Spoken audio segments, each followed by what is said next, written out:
본문은 1절에 나오는 물리한 큰 엄녀에 대한 내용입니다. 엄녀가 그냥 엄녀가 아니고 큰 엄녀입니다. 큰 엄녀, 메가 엄녀. 얼마나 큰 엄녀냐. 땅의 임금도 정확하고 땅에 사는 사람들 다 정확한. 그래서 이 엄녀가 주는 엄행의 포도지. 엄녀니까 엄행하겠죠. 엄행의 포도주를 온 땅의 임금 그리고 온 땅의 사람들에게 주니 다 취하더라.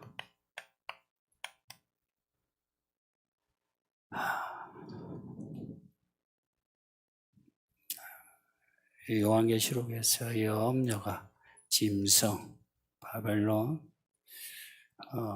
엄녀 이 세 가지가 미스터리입니다. 뭘까? 누굴까? 이게 이 엄행은 하나님을 떠나게 하는 하나님을 등진 모든 것입니다. 첫째는 육체에서 엄난하고 그 다음에 우리의 믿음에서 엄난한 것을 영혼이라 하죠. 육체에서 엄난한 것 있죠. 아이 때는 잘 몰라도 초등학교 전에는 몰라도 초등학교 들어가면서는 엄난해져요. 1, 2학년 때도. 이 사람이 부모에게서 떠나 자아의식이 생기면서부터 육체에서 정욕을 느끼는 것 같아요. 그 무슨 심리학에도 그런 말 하죠. 그걸 크면서 이제 사춘기가 되고 자기 결정권이 주어지면서 이제 엄행인 줄 모르는 채 하는 경우 많죠. 단지 성인이 되면서 거쳐야 하는 그러한 성적 행위인 줄 알지 엄난이라 하지 않아요.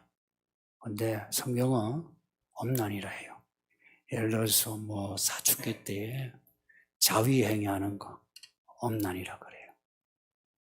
특히나 결혼한 사람이 자위행위하는 거. 아이들 앞에서 말하기 뭐한텐데 그것도 말하면 그거 엄난이에요. 성경의 엄난은 되게 엄격해요. 이 엄난이 왜 하나님 보시기에 안 좋았냐? 그렇게 엄난하면 하나님을 등지게 돼요. 등져야만 그렇게 엄난해 주셨어요. 하나님을 바라보고 엄난하지 못해요. 무서워서. 하나님을 등지고 낯을 피해서 있어야 엄난 행위를 해요. 그래서 이 육체의 엄난은 첫째, 그 뿌리로 보면 하나님과 관련돼요. 그 다음, 바벨론과 관련돼요.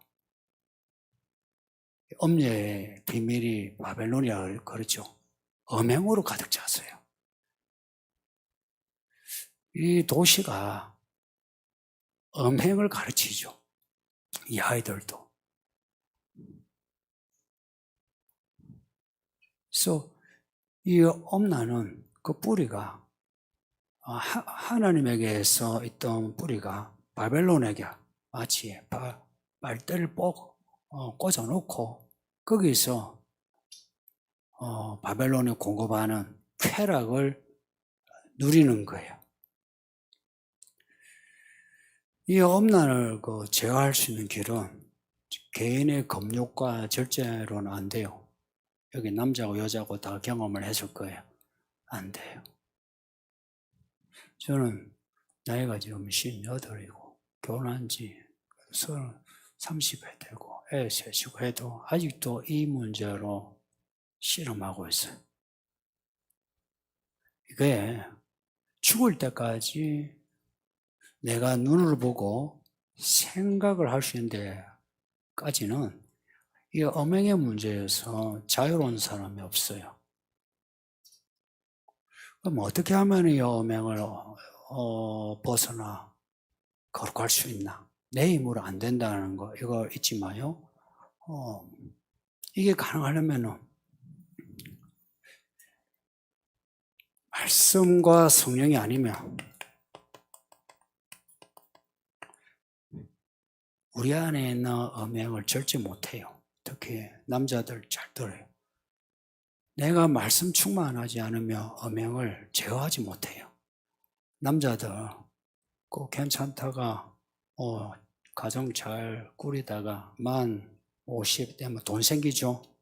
자리 좀 생기죠. 그러면은 옆에서 서성이는 여자들이 생겨요. 그 여자들이 건드려. 그러면은 아이고 어쩔 수 없지 하면서 바람 피우고 그래. 남자들 세계 그래요. 여자들은 약간 그 패턴이 달라요.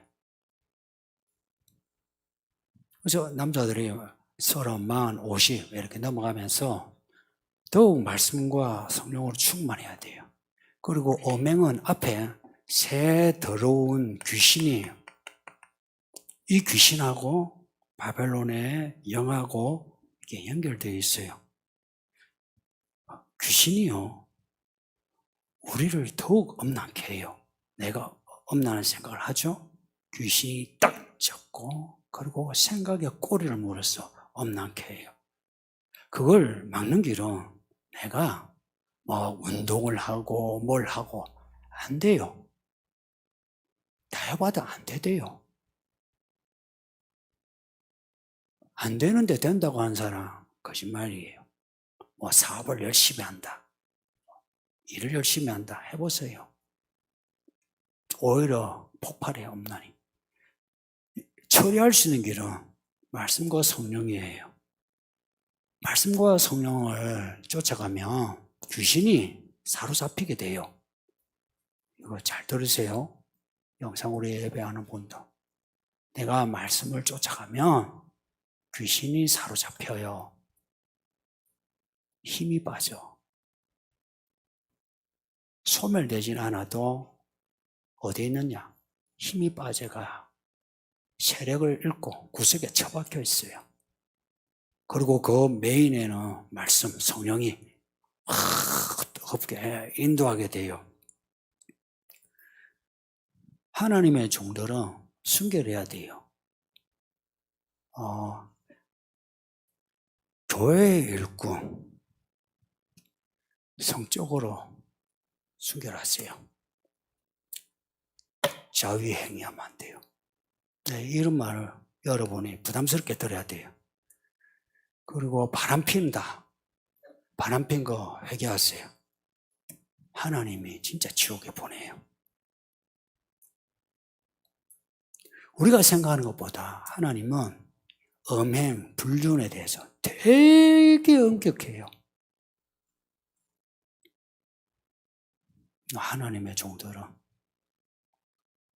순결하세요. 그것이 퍼펙트하지는 못해도, 근데 가는 방향이 있죠. 가고자 하는 거예요. 가고자 하는 겁니다. 제가 말한 거는 완벽해야만 된다. 지금 당신 완벽하지 않으니까 당신은 끝이야. 이게 아니고, 그래, 완벽하지 않아도 돼. 근데 방향을 잡으라 이야기예요. 근데 방향을 잡는 게 아니고 그냥 주저앉아가지고 그냥 머물러서 나만 그러나? 다 그렇지, 그래. 다 그렇지, 그런 거야. 이거는 방향이 잘못된 거라. 여러분의 현실이 저 구석에 밑바닥이라도 거기서 방향을 옳게 잡고 내가 저곳으로 가야지 하면 옳은 거예요. 그걸 뭐라고 하는지 아세요? 하나님의 의라고 해요. 옳다. 그래서 제가 결혼의 순결에 대해서 자주 이야기해요. 남자가 여자고 바람 피면 끝이에요. 그리고 그런 경험이 있으면 회개하셔야 돼요. 하나님은 회개하면은 불로 다 소멸해 주시니까. 근데 회개를 하지 않고 가슴에 담고 있으면서 뭐 다 그렇지, 다 그렇게 지옥에 한번 떨어져 보세요. 죽어라 후회할 겁니다. 그 다음에 영혼의 없나? 이거는요, 특히 오늘 본문의 엄녀 바벨론과 관련돼요. 괴테 파우스트 아시죠? 책을 다 읽어보신 분이 얼마나 되는지 모르겠는데, 그 파우스트 보면은 욥기에 나오는 이야기하고 흡사해요. 다른 점은 끝이 달라. 그래서 괴테는 그리스도인이 아니에요. 악마가 하나님에게 말을 걸어요. 그 욥기에 나오는 것처럼 파우스트, 내가 시험할 테니 하나님, 내가 파우스트 내가 넘어가게 할 테니 보라고. 그래서 이때 파우스트는 학자고 똑똑하고 한데 이 성취에서, 학문에서 성취 혹은 세상에서의 성취에서 성취에 대해서 이게 실망이 큰 거라. 우울해. 죽으려고 해요. 그때 멤피스토 페레스가 나타나가지고 너에게 쾌락을 줄 테니, 쾌락, 이 말이 중요해. 너에게 즐거움을 줄 테니, 요즘 흔히 말 주의상스라고 이 쾌락을 줄 테니 네 영혼을 팔라. 그래서 팔았어요. 파니까 그 늙은이가, 젊은이 20대가 돼. 20대가 돼요. 제가 20살로 돌아간다 생각해 보세요. 그래서 젊은 여자를 만나 사랑해. 뿐만 아니라 그리스 신화에 나오는 헬레나, 실제 타임머신 타고 가요. 헬레나와 사랑을 나눠. 신화에 나오는 미녀와 사랑을 나눠. 근데 그 아들이 죽어. 아들 낳았는데 아들 죽어. 그래서 헬레나와 헤어져. 돌아왔어. 또 그 다음 이야기가 이어지는데, 그 영혼을 파는 이야기 속에 뭐가 나오냐? 이런 그 육체의 쾌락, 권력, 부가 다 들어가 있어요. 그래서 그때는 세상을 바로 꿰뚫어 보는 사람이에요. 이 도시의 그 기둥이 뭐냐? 쾌락, 권력, 부예요. 하나님을 등지게 되면 자연스럽게 쾌락을 쫓아가게 되고 권력을 쫓아가게 되고 부를 쫓아가게 돼요. 거기에 나는 쾌락도 부도 모두 다 싫다 해도 사람들이 마지막으로 얻고자 하는 게, 그게 근대에 들어와가지고 해결이 발견해낸 인정욕구예요. 인정욕구라. 나 돈도 싫어, 다 싫어. 근데 나 인정받아야 되는 거라. 이해가 되나요? 나 돈 없어도 돼. 나 혼자 살아도 돼. 나 밑바닥에 내가 종살해야 돼. 근데 나 알아줘. 이거예요. 사실은 이제 4가지 쾌락과 부와 권력, 그리고 인정받는 것. 이게 자연스럽게 하나님을 등지면 그렇게 돼요. 근데 하나님을 등진다. 가인이 제물을 바칠 때 나 하나님 등질 거야 하고 바쳤을까요? 가인이 아벨을 죽일 때에 나 하나님 등질 거야 하고 죽였을까요? 사실은 그 피상적으로는 전부 하나님을 향했어요. 하나님께 인정받고 싶어.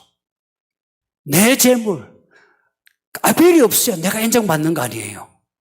근데 하나님을 향했는데 잘못된 거라. 이거예요. 여기서 음행의 기본 그 본질, 그 가장 깊숙한 본질이 뭐냐? 페이크예요. 거짓말이라. 거짓말이 들어가 있어요. 바벨론은 전부 거짓말로 가득해. 교회 안에도 거짓말이 가득해. 온갖 거짓말이 교회 안에 들어가서 교회는 이래야 된다, 저래야 된다, 이래야 된다. 거기에 대해서 성경과 성령의 뿌리가 없어. 이유가 뭐냐 이거. 다들 그렇게 하는데. 모두가 원한다. 사실 이유가 없어요. 뭔가 불만을 이야기하지만 이유가 없어. 이유해봐야 사람들이 다수가 가지고 있는 생각, 혹은 타인이 하고 있는 그거, 과 비교해서 아니다 하는 거예요. 엄려가 이제 갈수록 커집니다. 바벨론에 갈수록 커지듯이 엄려도 커지고 짐승도 커지고 전부 다 커집니다. 다 매갑니다. 거기에 대해서 교회, 성도의 믿음도 이렇게 커져야 되거든. 커져가지고 모세의 뱀이 그 애굽의 술사들의 뱀을 잡아먹었듯이 우리들의 이 스케일, 의의 스케일로 이 바벨론의 이러한 요소들을 확 잡아먹어서 말 그대로 어디에 있든지 소음과 빛과 존재감이 나타나야 하는데 사실 그 반대가 되고 있어요. 교회가 그냥 세상 이 사상과 신념, 문화를 따라가는데 허덕이고 있어요. 거기에 못 따라간 것에 대해서 오히려 열등감을 가져요. 웃기지 않습니까? 세상을 이기는 교회라. 이게 성경의 단언인데. 근데 세상을 못 따라간 것에 대해서. 근데 교회의 본질이 무엇이고 그 반석이 어디에 있고 그리고 교회 이 성도들이 다 가지들 아닙니까? 열매들 아니에요. 이 모습이 어떤 모습이어야 되는지 여기에 대해서는 말이 없어요. 어떤 모습이어야 되는지 거기에 대해서 말이 없어. 그냥 교회 열심히 다니고 여러 가지 프로그램을 이수하면 되고 거기에 대해서 성도들이 식물도 비가 오면 비를 이겨내고 바람이 불면 바람을 이겨내는 테스트를 거쳐서 열매를 맺어요. 성도들은 테스트가 없어. 그래서 바울이 하는 말이 고린도서와 갈라디아서에서 너희를 시험하라 그래요. 스스로 시험하라 그래. 스스로 시험해 보라는 겁니다. 자기 믿음이 어디 있는가 시험을 보라는 겁니다. 이 바벨론 안에 살면서 바벨론 속에 속한 것인지 내가 하나님께 속한 것인지 스스로 시험을 하라 합니다. 스스로 시험을 하라 합니다. 어떻게 시험을 할래요?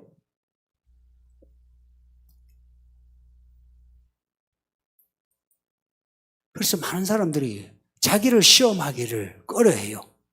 오세요.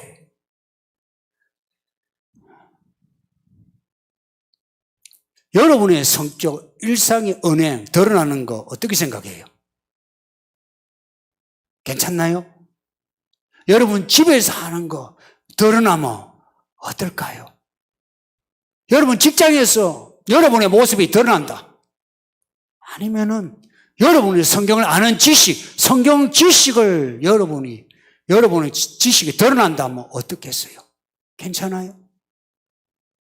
여러분의 기도하는 그 시간과 기도의 내용이 드러난다. 어때요? 전부 다가 다 가리는 거라. 다 가린 채로 익명이기를 원하는 거라. 다 익명이기 이게 편하니까.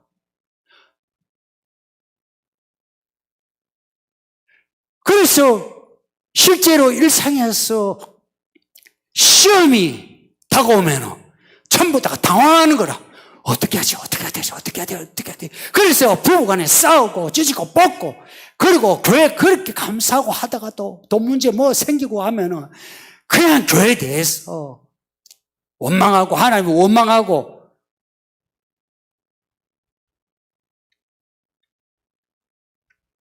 교회 안에서 그러한 시험을 거쳐서 단련되어야 일상에서 우리가 겪는 바벨론 안에서의 그 시험을 이겨낼 수 있는데 시험이 없는 거예요. 그러면서 더러운 풍물에 있어서 주설해요. 교회는 이래야 된다 저래야 된다. 교회가 어떻게 돼야 되는지 아십니까? 성경을 알지 않고 기도하지 않냐고 어떻게 합니까? 안다고 하는 사람 있어요? 거짓말하지 마. 성경을 모르고 어떻게 기도하지 않고 어떻게 교회가 어떻게 해야 되는지 어떻게 알아요? 알 수 있어. 거짓말이 이 음행의 포도주에 취한 것처럼 그냥 다 해요.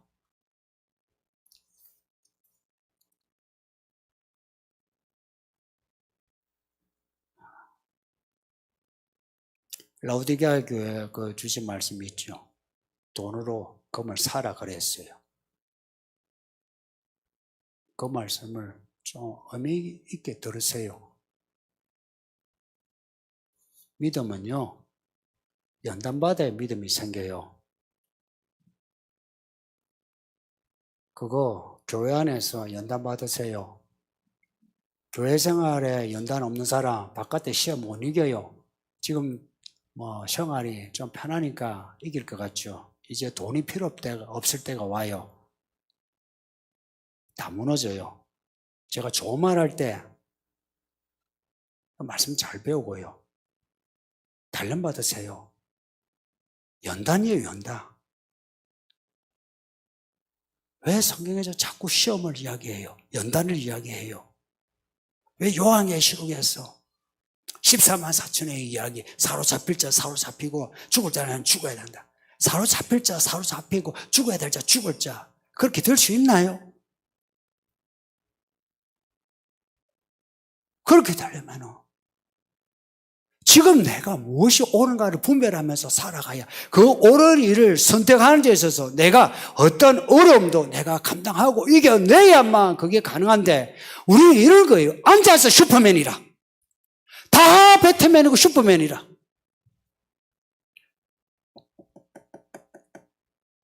일제 때에 그 많은 목사님과 성도들이 다 무너졌어요. 그렇게 금식하고 교회 충성하던 목사님들이 다 신사참배하고 그 많은 장로들이 다 신사참배했어요. 몰라서 그랬을까요?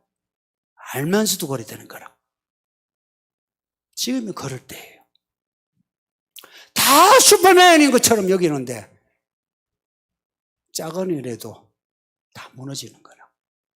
이 코로나가 터지면서 정말 하나님의 은혜가 이제 보물처럼 터져요. 지금 오히려 코로나로 인해서 하나님을 찾고자 하는 사람 하나님이 믿음의 본론으로 집어넣어줘요.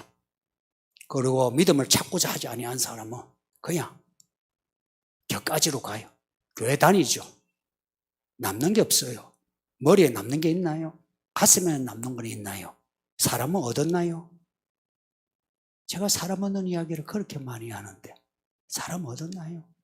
여러분의 아내는 얻었어요? 남편은 얻었어요? 자식은 얻었나요? 단언하건대 하나님의 말씀과 성령이 없는 사람은 아내도 남편도 자식을 얻지 못해요. 존경 못 받아요. 그리고 당신 의지하지 않아. 의지할 만해요, 의지하지. 누구를 의지할까? 하나님의 종을 의지하죠. 가야 할 길로 가야 하는데 그 길로 갈 하나님의 사람이 마지막 때는 그렇게 없답니다. 하나님의 사람이 부족하답니다. 의인이 있는가 찾아보니 없다고 합니다. 서울기는 교회 여러분들은 이 교회의 이름처럼 믿음으로 이기는 성도 되셔서 이 마지막 때 하나님의 종되요.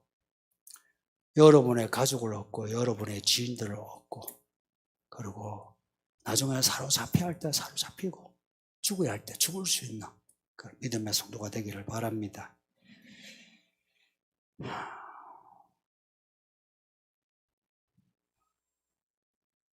예, 여기까지. 질문 있으면 질문 받겠습니다.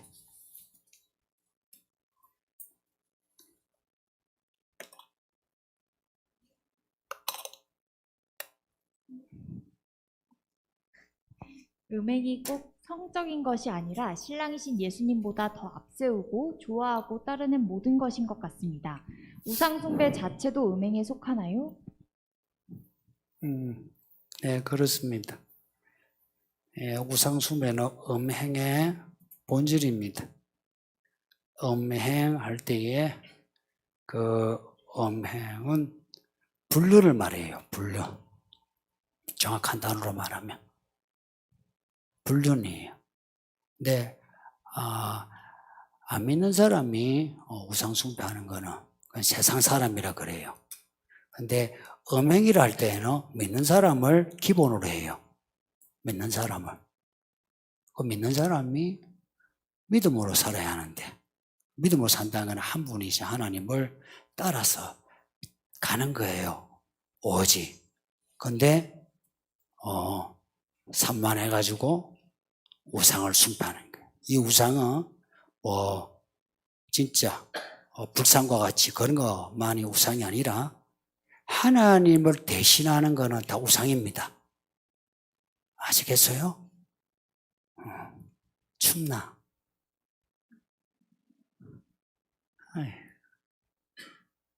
하나님을 대신해서 두면 우상숭배입니다. 자녀, 우상숭배되기 쉽죠. 부모, 그렇죠. 남편과 아내도 그렇죠. 그래서 뭐입니다.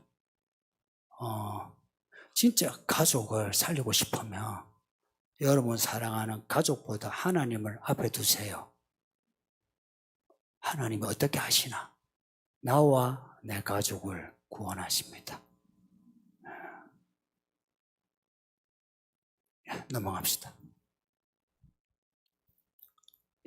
음녀의 옷과 장신구와 손에 든 금잔을 읽으니 히스기야 왕이 병에서 낫고 성전의 기구들을 자랑한 장면이 생각납니다. 지금 세상에서 욕구와 욕망을 버리면서도 하나님의 이름으로 이기면서 출애굽할 때 금과 은을 얻어서 나오듯 가져야 할 것을 가지는 방법은 무엇일까요? 앞에 내용 뒤에 질문하고 어떻게 연결해야 될지.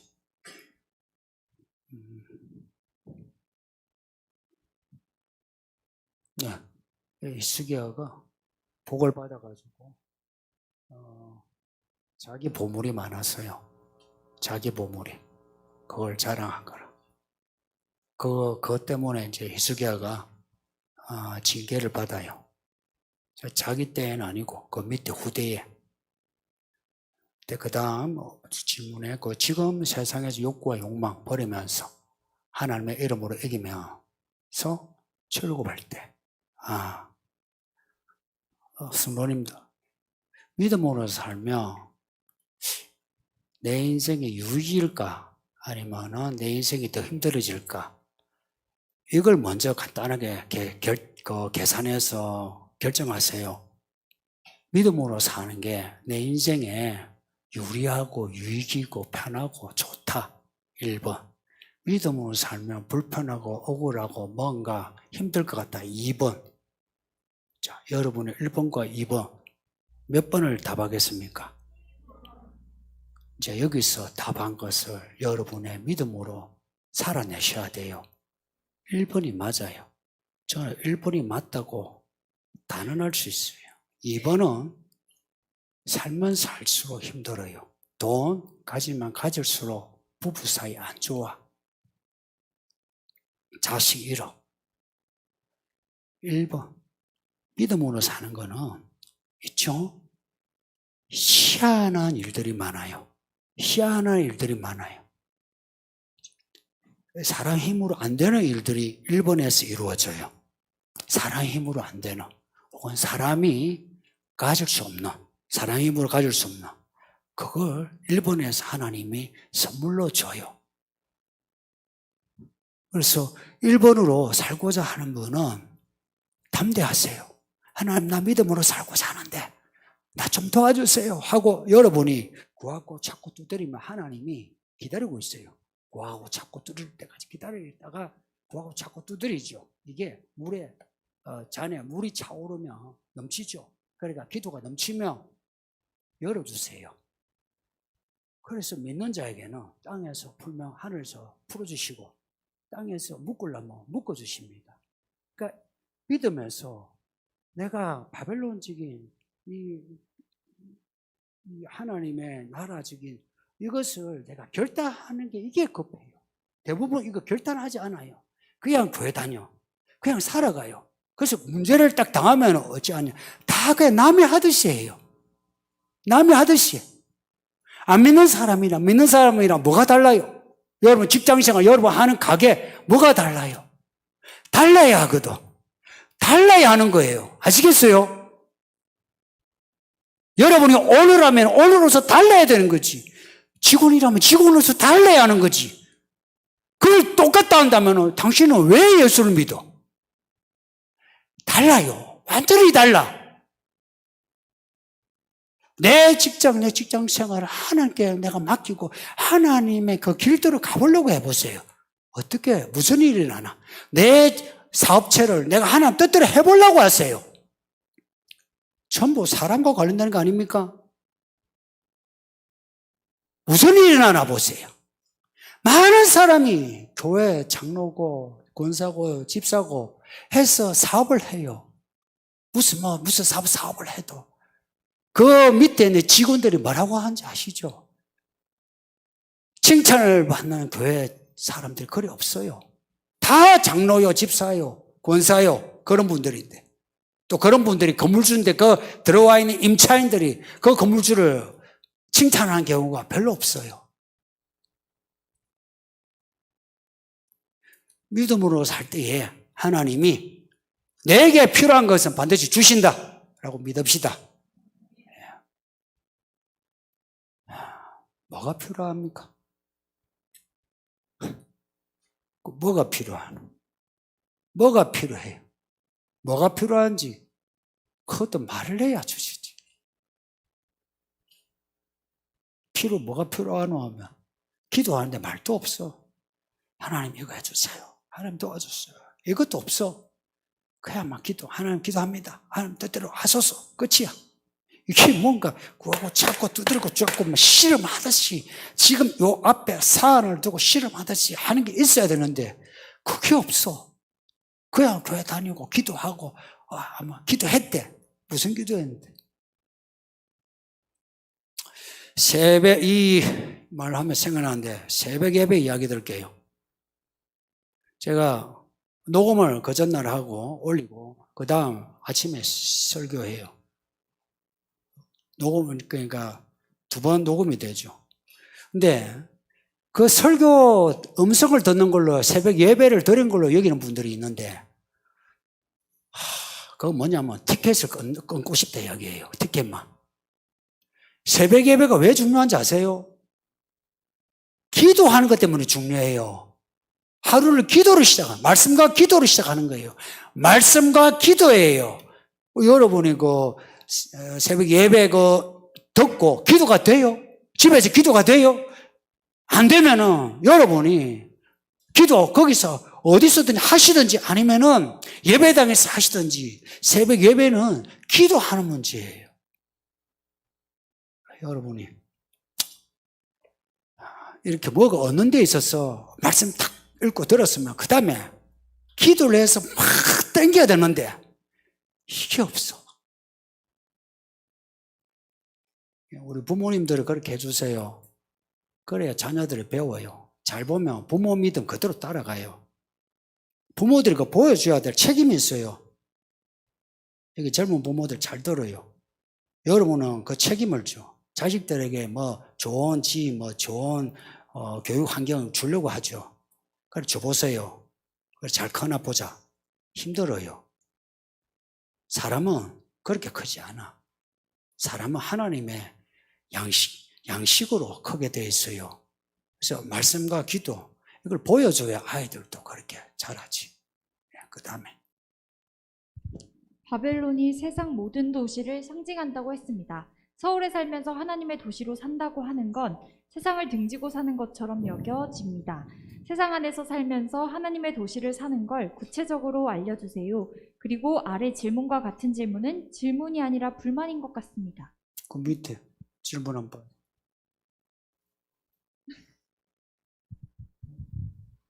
내리 위로 다시.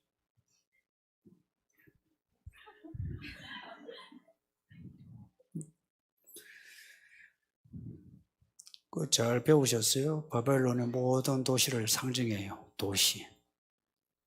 도시에 대해서 생각해 보세요. 도시는 작은 문제 아니에요. 교회가 그동안 도시의 문제를 가벼이 여겨왔어요. 성경은 처음 에덴 도시예요. 에덴 동산 도시예요. 그 다음 쫓겨났어요. 만든 도시가 에녹이에요. 그 다음 만든 도시가 바벨탑이에요.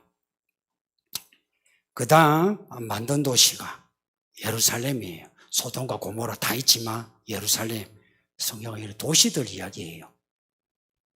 근데 예루살렘이 하나님의 도시로 구별되어 있었어요. 그래서 그 안에 성전이 있어요. 그 성전에 그 예배를 통해서 사람들이 하나님을 만나고 예루살렘을 거룩해 하고 예루살렘 밖에 가나안 땅을 거룩해 하고 그리고 온 열방을 거룩해 하는 소명을 받았어요. 예루살렘이 원래 그런 땅이라. 근데 예루살렘이 소돔이 되고 애굽이 되었어요. 이게 11장에 나온 내용입니다. 예수를 죽였어요. 두 정의를 죽였어요. 그래서 땅에 있는 예루살렘은 끝이에요. 그리고 생긴 게 교회예요. 교회는 도시입니다. 여러분이 에베소서를 잘 보세요. 혹은 사도행전을 보세요. 교회에 관한 내용을 보려면 두 가지예요. 서신서는 다 교회에 대한 내용이에요. 그런데 대표 이야기하면 에베소서, 그 다음 역사서로 보면은 사도행전을 보세요. 교회는 세상과 이 대립되는 도시로서 딱 존재해요. 그래서 에베소서 6장이 뭐라고 합니까? 영적 전쟁이 나오죠. 우리의 싸움이 혈과 육에 대한 것이 아니란 거예요. 정사와 권세에 대한 것이라고. 그래서 우리는 이 교회가 하나님의 도시로서 형성이 돼야 돼요. 그렇게 되려면 교회 생활을 하셔야 돼요. 나는 이 교회 아이들이 어릴 때부터 교회 안에서 공교육을 받아서 자란 게 아니고 교회 안에 교육을 통해서 아이들이 자랐으면 싶어요. 그래서 이 안에서 이 아이들이 방향을 잡고 가치관을 형성하고 그리고 습관을 만들고 그리고 진로를 결정해서 자기가 가야 할 길을 바로 갔으면 싶어요. 그러면 여기 어른들이 같이 하나가 돼야 돼요. 어른들 책임이 커요. 보세요. 어른들이 이 교회에 오지 않으면 아이들 못 와요. 어른들이 와야 돼. 그 어른들의 책임이 이 아이들 생명을 좌지우지하는 거라. 어른들이 이 교회 와서 성도의 교제를 나눠야 돼요. 성도의 교제. 저와 이렇게 설교 듣고 하는 것도 다 성도의 교제예요. 그리고 밥 먹고 하는 것도 성도의 교제라. 이 성도의 교제 속에서 우리 안에 흐르는 하나님의 강을 우리가 공급받아야 돼요. 하나님의 생수는요, 혼자 있으면 없어요. 실제 여러분의 지금의 믿음의 좌표, 여러분의 수준은 여러분의 교회생활, 성도와의 교제의 넓이와 깊이에 딱 그대로 나타나지 않습니까? 여러분의 믿음의 수준을 잘 보세요. 변명할 것 없이 여러분의 성도의 교제의 깊이와 넓이에 딱 거기에 고정되어 있어요. 아무도 반론을 제기하지 못해. 성경은 이 판단하는 걸 아주 쉽게 판단하게 해놨어요. 쉬워요. 열매를 보고 알리라. 예수님 하신 말씀이라. 너무 단순해. 그 사람이 어떤 사람인지 어떻게 아느냐? 열매를 보면 안다는 이야기라. 그래서 교회에 사람을 세울 때도 그 열매를 보고 뽑는 거예요. 가룟 유다 그 자리에 세운 맏대아라든지 아니면 그 뒤에 7 집사를 세울 때도 그래요.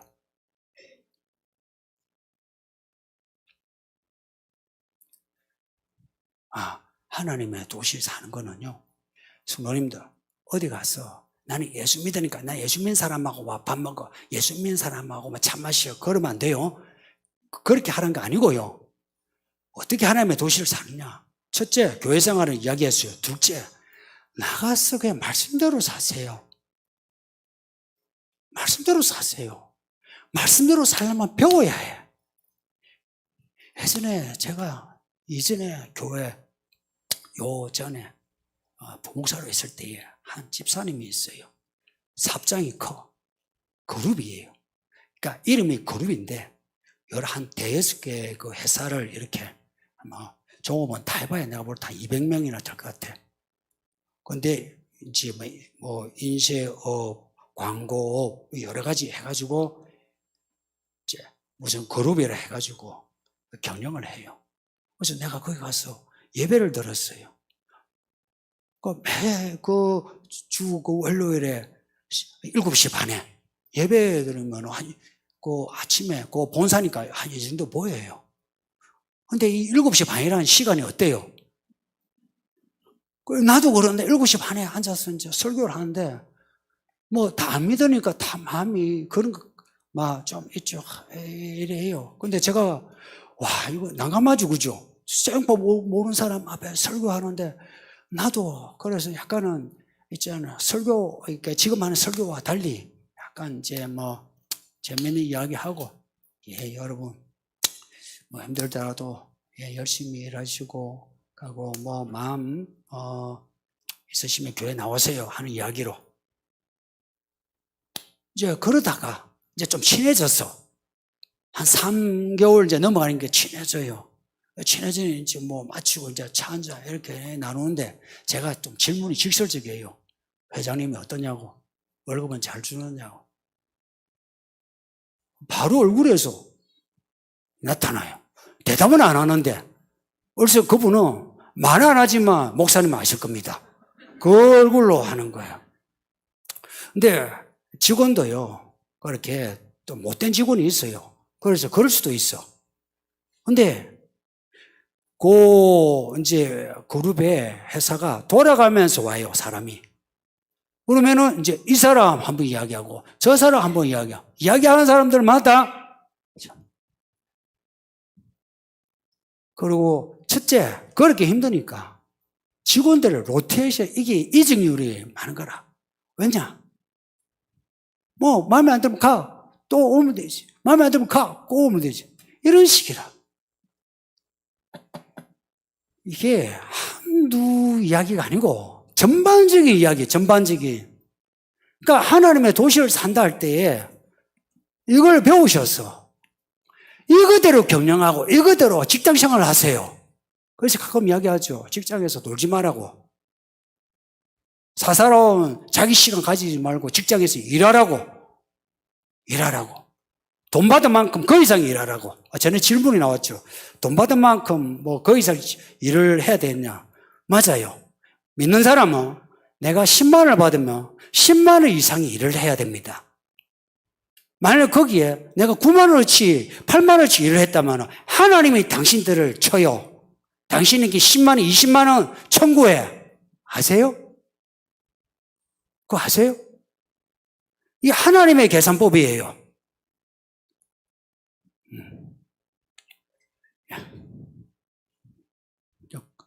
그 다음 질문이 아닌 불만인.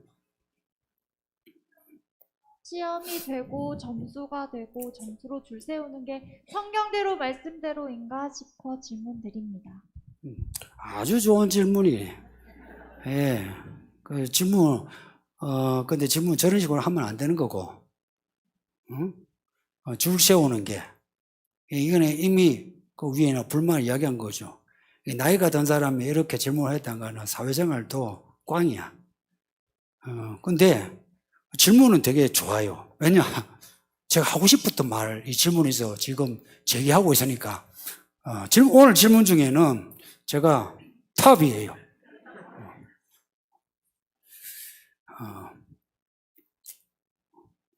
직분자가 뭐 하는 사람입니까?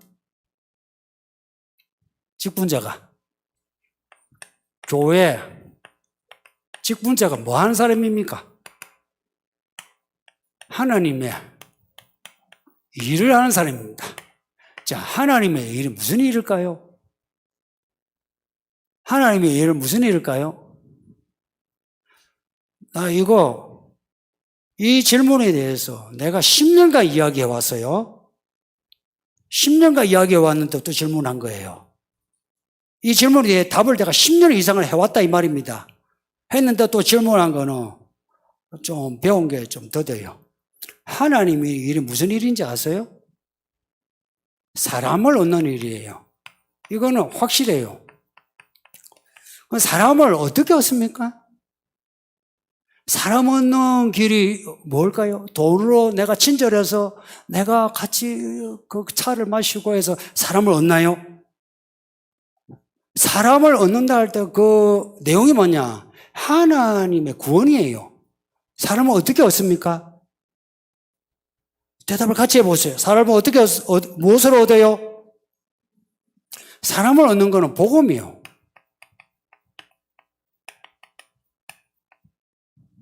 복음으로 얻어요. 그 교회 직분자 할 때 교회 일이에요. 직분자는 성도하고 달라요. 직분자는 성도 중에 세워진 사람이에요. 일을 하는 사람이라. 무슨 일? 하나님의 일. 사람을 얻는 일. 무엇으로? 복음으로. 그래서 직분자는 말씀의 분량이 없으면 교회 직분자가 못 되죠. 상상해 보세요. 이 교회에 설교자들이 있어요. 설교자가 아이들보다 성경을 모른다. 무엇을 모르냐? 어른들은 살아온 연수가 있어 성경 66권 여기까지 다 알아요. 조금씩 안다 합시다. 그런데요, 설교하고 말씀을 가르치고 또 누군가에게 상담을 할 때는요, 영역이 좁아져요. 본문도 좁고 상담하는 내용이 좁아요. 그럴 때는 요 좁은 부분에 대해서 전문가가 돼야 돼요. 설교자가 어떤 본문을 가지고 설교하는데 아이들보다 모르는 경우 있다 생각해 보세요. 끔찍하지 않나요? 그런 사람이 교사라고 설교자라고 총무라고 집사라고 목자라고 한다 생각해 보세요. 그건 비극이에요. 그런 비극이 한국교회에 너무 많은 거라. 교회 일꾼은 말씀의 분량으로 따져야 돼요. 그 말씀의 분량을 어떻게 알아요? 말씀의 분량을 어떻게 아느냐?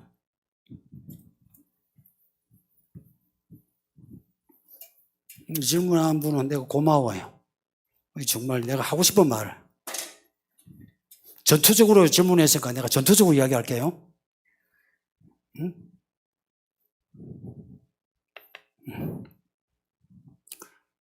나 어디까지 이야기했지? 말씀의 분량은 어떻게 하냐? 말씀의 분량은 두 가지예요. 지식이에요, 지식. 두 번째, 삶이에요. 그 다음에 능력이에요. 베드로는 어부예요. 그런데 베드로 후서 끝말씀이 뭔지 아세요? 그리스도 아는 지식, 그 지식은 진짜 지식이에요. 지식으로 자라가라 그래요. 그리고 구약에는요, 쉐마레가 들으라 해가지고요, 들으라 해서 있죠. 말씀을 늘 읽고 들어야 돼요. 그리고 그것에 대해서 테스트가 있어요. 지식으로. 그리고 삶에 있어서 욕을 먹으면 안 돼요. 여러분 중에 술, 담배 하면 술에 취하면 된다, 안 된다. 알죠? 그런데 술에 취한다. 문제가 있는 거 아니에요? 삶에 있어서 말씀과 그런 괴리가 없어야 돼요. 능력은요, 열매를 이야기해요. 여러분이 믿음으로 살았으면 어느 정도 열매가 있어야 되죠. 믿음으로 사는데 부부간에 싸우고 찢고 뽑고 지금도 갈라져가지고 막 서로가 하고 부모 자식 간에 깨어지고 이러면은 그 열매가 없는 거죠.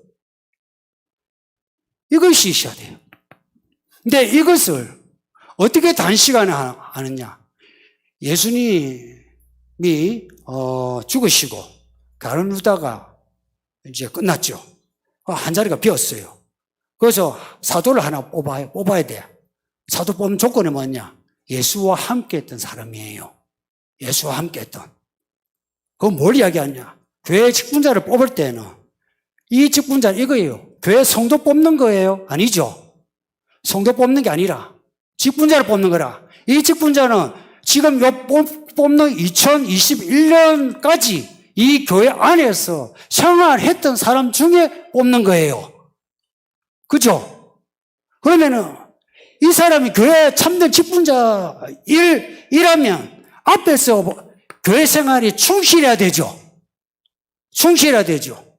그러면 그 충실함이 뭐냐 하는 거예요. 지식과 삶과 능력이에요. 근데 삶과 능력에 대해서는 여러분이 서로가 말을 하지 않아도 서로 알고 있어요. 여기 앞에 있는 최원정 집사, 여러분이 어떤 사람인지 알고 있어요. 근데 이분이 아이들에게 성경을 가르치는 혹은 교회 일을 맡겨서 교회를 할 수 있는 성경적인 지혜가 있는지 없는지는 잘 몰라요. 그동안에 이 교회의 성도로서 잘 배워서 교회를 할 수 있다 하려면 그동안에 이 교회가 말씀을 전하고 여러분 배웠어요. 말씀을 얼마나 잘 배웠나 하는 것을 테스트하는 것은 지극히 당연해요. 이 교회 일꾼이 지금까지 교회 생활하면서 성경을 읽고 듣고 배웠는데 들은 말씀을 모르면서 교회 일을 한다는 것은 그것은 자기가 없는 사람이 나 할 수 있다는 거나 똑같잖아요.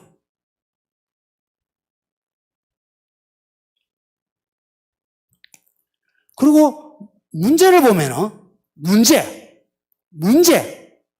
보셨나요? 문제를 보면 문제는 지금까지 이야기한 것에 대한 복습이에요.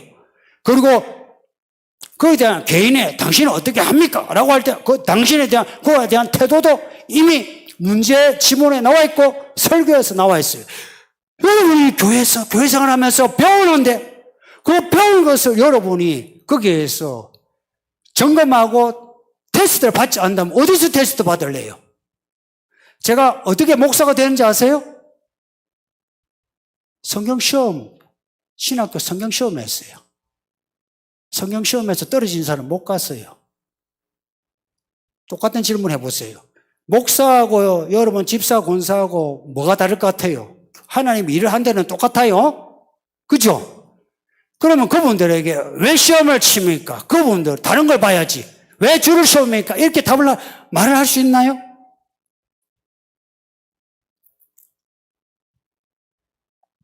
모든 신학교에서 시험을 쳐요. 성경 시험을.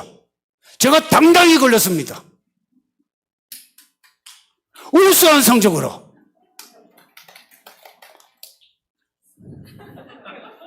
뭐 점수를 모르니까 하여간 나는 당당히 걸린 거예요.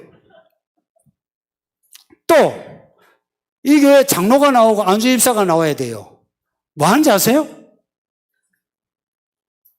노예에서 성경 시험 봐요. 성경 시험 봐요. 왜 보는지 아세요? 장로가 되려면 집사가 되려면 성경을 알아야지 그 성경 테스트 하는 거예요. 근데 한국 교회가 이것을 하지 않는 거라. 주일학교 성경 시험을 보죠. 그런데 왜 어른들은 성경 시험 보는 것을 어려워해요?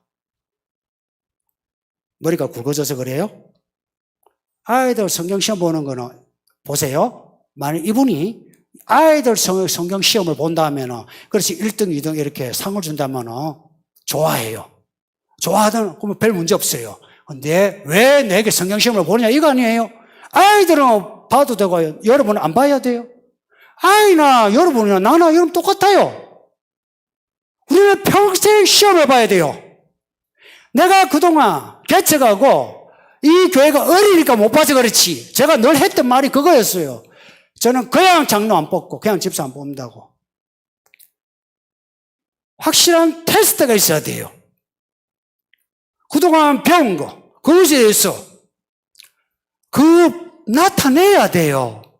그동안 교회 생활하면서 안에 열매가 없는데 보세요. 성경을 모르는데 어떻게 분별해야 될지 알 수 있을 것 같습니까?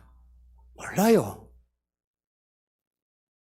그리고 이 양반아.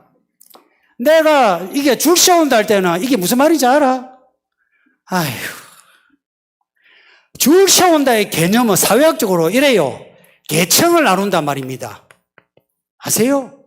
계층을 나눈다는 거예요. 성경 시험을 봐가지고 1등에서 꼴찌까지 제가 나열했어요. 해서 자 여러분 1그룹, 2그룹 해가지고 차별했어요. 줄 세운다 할 때는 두 가지. 계층 나누고 차별이라는 개념이 두 가지가 들어가야 줄 세운다 개념이 돼요. 근데 했는데 격려하기 위해서 시험 점수가 좋은 사람을 이렇게 좋은 점수 가진 사람을 이름을 이야기하는 것은 격려예요. 그리고 그 이름에 들어가지 않은 사람은 이런 거예요. 나도 저기에 들어가는데 들어가지 못한 거예요. 그 마음을요, 기분 나쁘게 받아들이지 말고 열심히 하려고 하세요. 이게 살 길이에요. 줄 세운다 할 때는 이렇게 하는 거예요. 이렇게. 내가 성경시험 몇 번 했는데 1등에서 다 이렇게 적어 알아요? 몇 사람 알지? 여러분 점수 알아요? 모르죠? 와서 물어보면 가르쳐줘요. 와서 물어보세요. 줄 세운다는 개념은 그런 거예요. 근데 뭐 이 말의 의미는 내가 충분히 이해하니까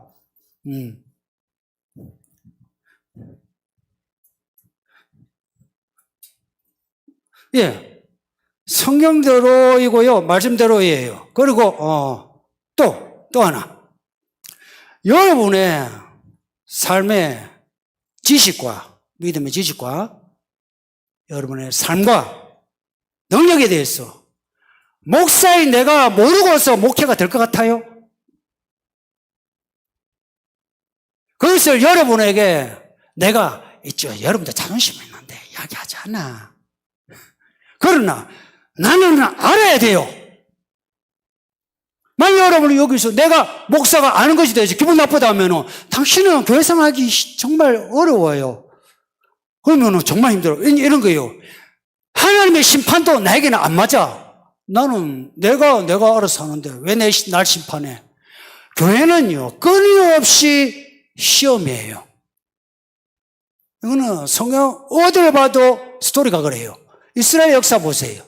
항상 시험이라. 그 시험은 그 당시의 상황에서 그런 시험이에요. 근데 이 교회에서 여기 서울이라는 도시, 강남 요 주변에 고정되어 있는 여기에서 일정 시간 성경을 배우고 요 안에서 직장을 다니고 하는 여러분의 시험은 그동안에 성경 말씀 얼마나 잘 들었냐 하는 이 태도가 여러분의 기도와 여러분의 삶과 연결된다 이야기입니다. 그리고 질문도 그런 내용이에요. 그래서 더 할 말이 있으면 더 적어도 돼요. 더 반문해도 돼. 그리고 이번에 이렇게 직분자 교재를 시험으로 전환한 거는 그냥 하는 거 아니에요. 오래전부터 생각해 온 거예요. 내가 전도사 때부터 생각해 온 거예요. 전도사 때부터. 하고 싶은데 하면 이러면 불만이 나올까봐 못한 거예요.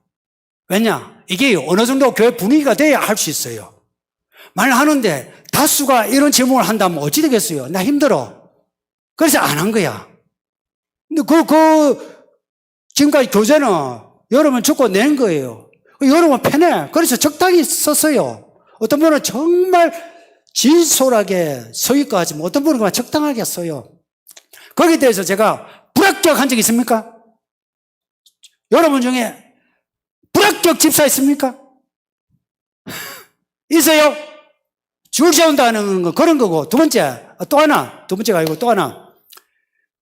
질문 정말 잘했어요. 제가 줄 세운다 할 때는요, 돈 줄 세워도 돼요, 인물 줄 세워도 돼요, 여러분 뭐 다른 직장에 줄 세워도 돼요. 제가 무슨 줄 세워도 돼요? 저도 줄 세운다 이야기할 때는 아이고 목사가 이 돈 있는 사람 붙어가지고 뭐 돈 삥 떴듯이 떴네 하든지 그게 줄 세우는 이야기지. 말 안 하면 이제 그래야 이게 이야기가 돼요. 그러지 않으면은 이 줄은 있죠. 좋은 줄이에요. 아마 이야기할 말이 지금 있죠. 안에서 터져요 지금. 구약 배웠으니까 하는 말이에요. 요한계시록 배웠으니까. 야곱의 12아들 잘 보세요. 루벤부터요. 베냐민까지 나온대요. 이 이야기가, 이 12지파가 나오는, 12아들이 나오는 본문들 찾아보세요. 이름의 순서들이 약간씩 바뀌어요. 그게 뭔지 아세요? 요한계시록에 와서는 유다가 앞에 서요. 뭔지 아세요? 하나님의 줄 세우기예요. 바울의 편지 보세요. 여러 사람을 열거해요. 그러면서 어느 누구는 세상으로 갔다. 그거요? 바울을 중심에서 줄 세우기예요. 맞죠? 특히나 12이 지파의 이름 이야기는요, 많은 그 신학적 의미가 있어요. 이들 줄 세울 때 뭘로 줄 세우대요? 혈통? 아니면 부귀영화? 아니죠. 믿음이에요, 믿음. 믿음이에요. 똑같이 이 교회도 믿음으로 줄 세울 겁니다. 그렇게 해야 이 교회가 교회다워져요. 성도님들, 우리 좀 솔직합시다. 우리가 유한 교회 다닐 것 같으면 왜 교회 다녀요? 구원받기 위해서 아니에요. 복받기 위해서 아니에요. 그 외에 다른 이유는 지엽적인 거라. 이 교회 다닐 이유가 뭐냐에 대해서 그 이유, 여러분의 목적을 여러분이 정치하세요. 여러분의 목적, 바라는 바를 정치하지. 사람들이요, 얼마나 어리석었냐. 목적은 정해놨어요. 구원이고 복이고 해놓고 하다가 기분 나쁘면 그냥 딴 데 가버려.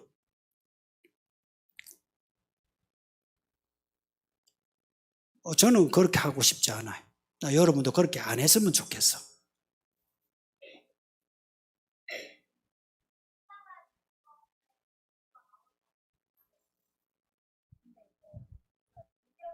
할 때는 합격과 불합격이 나눠지기 때문에 예민한 건데 하나님 보시기에 몇 점까지 몇 등까지 뭐 이런 거랑 하는 거지 베냐민까지 다 들어가니까 이 교회에 그렇게 이런 그 직분을 통해서 직분자 교제할 때는 불합격 없습니다. 네가 질문했나 이거?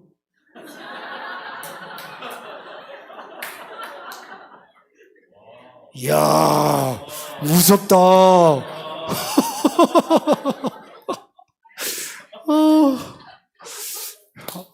집에서 보자. 참네. 마음 편하게 가지세요. 질문 잘했어요.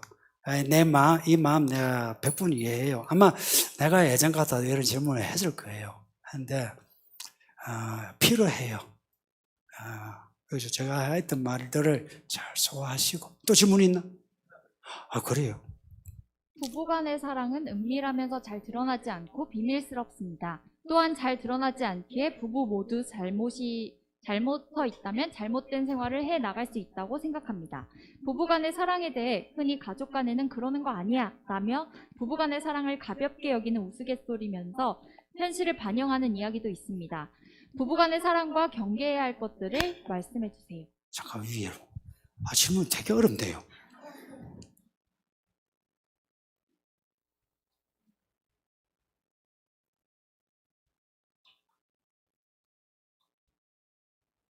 위로.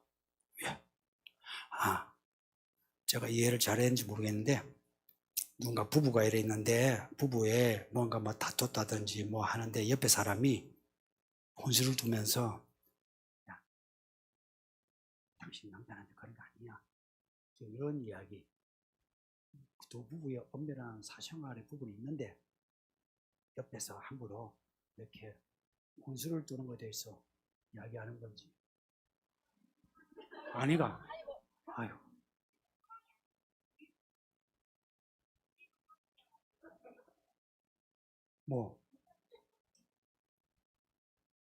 이게 그런 거예요.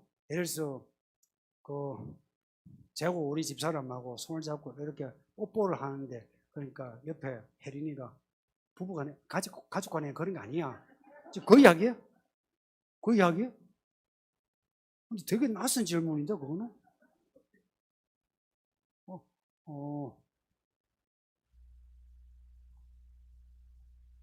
그래? 제가 왜 부부 이야기 자꾸 하는지 아세요? 부부 이야기가요, 경건의 비밀의 총합이에요. 그래서 부부 생활을, 여러분 마음 안 약해도 잘해야 합니다. 그리고, 부부간의 사랑은 가족 간 그런 게 아니야. 이런 소리가 요즘 현대 트렌드죠. 이게 음녀예요. 음행입니다. 이게 부부간을 트러블 시키는 거예요. 그리고 부부간의 사생활 엄밀한 거는요, 비밀스러워야 돼요. 요즘 뭐 TV나 블로그에 뭐 유튜브 보면 부부간의 이야기를 막 까발리죠.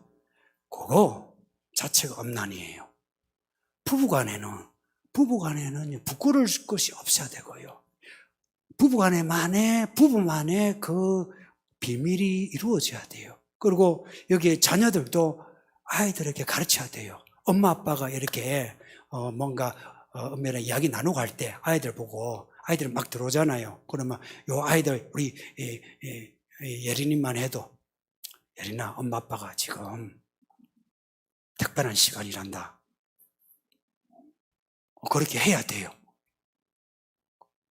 그래서 이 아이들이 엄마 아빠는 뭔가 다르다. 그러니까 우리들도 들어갈 수 없는 뭔가 있다는 것을 아이들이 요 아이 때부터 겪어야 돼. 왜냐? 이 아이가 이제 여자를 알아.